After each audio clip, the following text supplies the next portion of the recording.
I'll tell you, out of all the Asian MMO games I've ever played in my life, Genshin Impact definitely had the best story. But then again, it had English voice acting throughout the whole fucking game. So there was no reading or any of that bullshit. You were like watching cutscenes. The story was actually had good writing. They had good translations. So far, the translations look very copy paste. They're not trying to make it like Western at all. So the stuff they're talking about is just, it's not really our normal dialogue, you know? So it's definitely, I feel like the story already is kind of a pass. It's kind of whatever.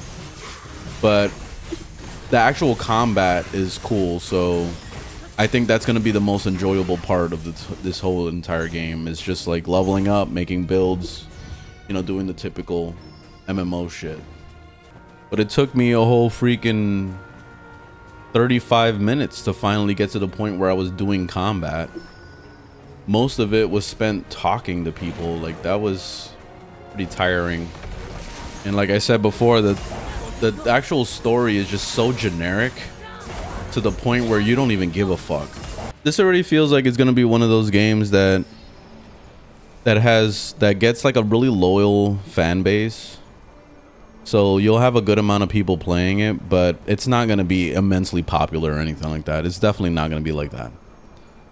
So it's gonna have a good enough fan base to the point where you'll find people to play with and you'll make friends and all that.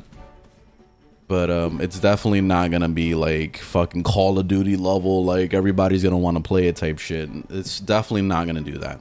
So don't get your, you know, hopes up thinking that this is gonna be the next phenomenon or whatever the fuck. It's definitely not.